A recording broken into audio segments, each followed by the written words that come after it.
برادران اسلام، رسول محتشم صلی اللہ علیہ وسلم اس کائنات عرضی میں آپ کا تشریف لانا وہ عظیم البرکت معجزہ ہے۔ حضور کا اس کائنات میں تشریف لانا وہ محیر العقول واقعہ ہے کہ جس نے کائنات عالم کی تقدیر بدل کے رکھ دی۔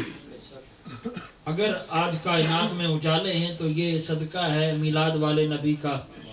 آج کائنات میں اگر انسانیت نظر آتی ہے تو یہ صدقہ ہے میلاد والے نبی کا۔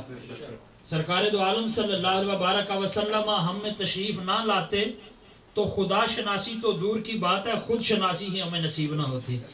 انسان اگرچہ اللہ نے وَلَقَدْ كَرَّمْنَا بنی آدم کا تاج اسے پہنایا تھا، لیکن اس کے باوجود اسے اپنے معبود کا پتہ نہ تھا۔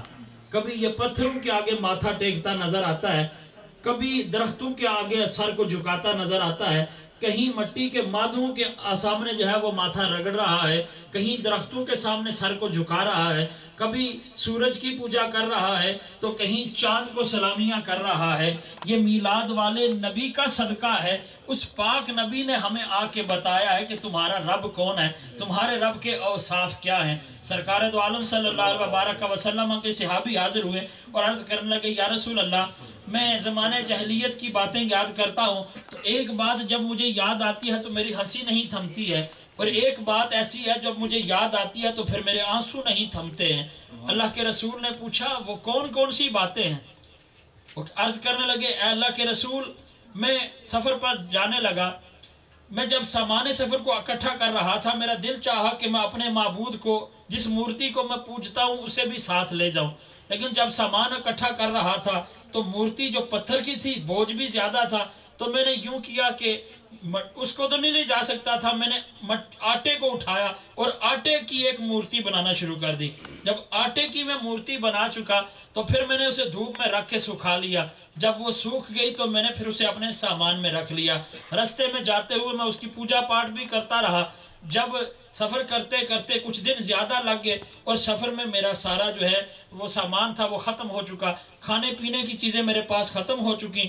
ایک دن اور ایک رات میں جو ہے وہ مسلسل بھوک اور پیاس کو برداشت کرتا رہا، لیکن جب بھوک جو ہے وہ بھوک سے نڈال ہو گیا، میں نے وہ اپنا مٹی کا وہ آٹے کا معبود نکالا، اس آٹے میں نے پانی ڈالا اور پھر اس آٹے کو گھوندا، اس کی روٹی پکائی، اور جب کھانے لگا تو کہا، آ میرے معبود، آج میرے کام نہیں آیا تو پھر کب آئے گا؟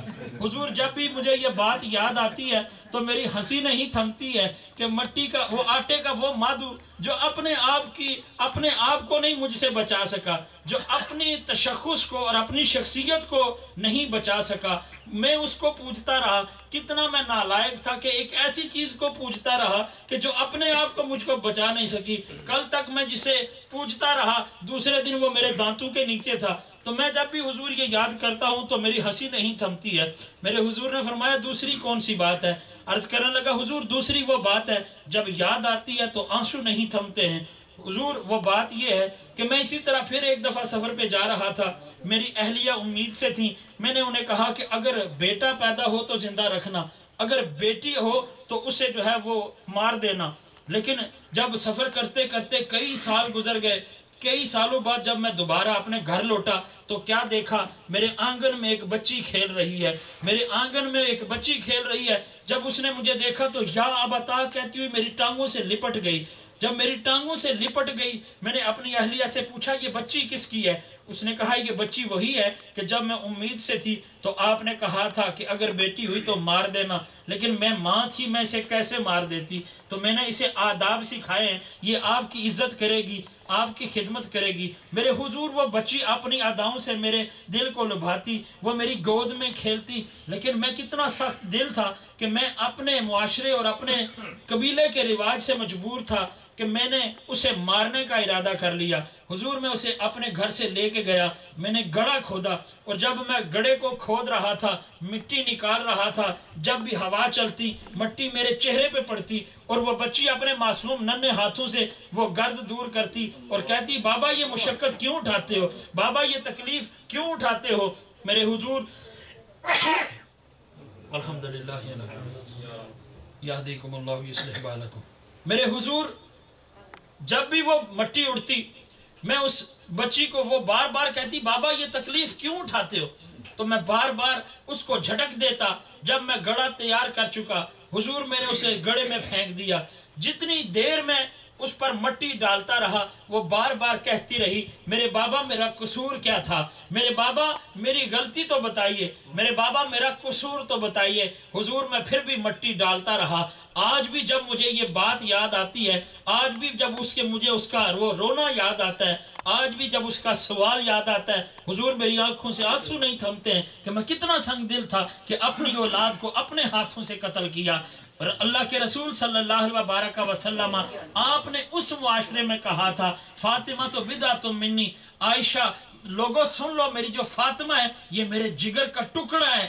یہ بات اس وقت صرف بیٹی کو اعزاز دینا نہیں تھا بلکہ اس معاشرے میں کلمہ جہاد تھا کہ لوگوں جو بچیوں کو زندہ درگور کرتے ہو، لوگوں جو اپنے اولادوں کو اپنے ہاتھ سے مارتے ہو، محمد عربی ان کی آواز بن کے آیا ہے. محمد عربی ان کو عزت دینے کے لیے آیا ہے. کائنات کا رسول انہیں عزت دینے کے لیے آیا ہے. جنہیں زندگی کا حق محمد مصطفیٰ نے دیا ہو، جنہیں جینے کا حق محمد مصطفیٰ نے دیا ہو، مجھے ذرا یہ بتائیے انہیں میلاد منانے کے لیے پھر بھی کسی دلیل کی ضرورت ہے؟ جنہیں زندگی کا حق محمد مصطفیٰ کی چوکھٹ سے ملا ہو انہیں اس سے بڑی دلیل کیا چاہیے کہ ان کی زندگی کی ضمانت دینے والا آمنہ کا لال ہے. یہ آمنہ کا لال نہ آتا آج تمہاری بیٹیوں کے سر پر تم ہاتھ نہ پھیر رہے ہوتے، آج اپنی بچیوں کے لیے جہیز بنانے کی خاطر اوور ٹائم نہ لگا رہے ہوتے، آج اپنی بچیوں کو بیاہنے کی خاطر دن اور رات پریشان نہ ہوتے، دن اور رات محنت کر کے ان کے لیے جہیز اکٹھے نہ کر رہے ہوتے. یہ ساری دین ہے آمنہ کے لال کی، یہ ساری دین ہے میلاد والے نبی کی. اللہ ہمیں میلاد مناتے رہنے کی توفیق عطا فرمائے. نعت رسول مقبول صلی اللہ علیہ وسلم کے لیے دعوت دیتا ہوں جناب محمد سلیمان نقشبندی صاحب کو اپنے آقا کریم کی بارگاہ میں ہدیہ محبت و عقیدت پیش فرمائیں. جناب محمد سلیمان نقشبندی صاحب.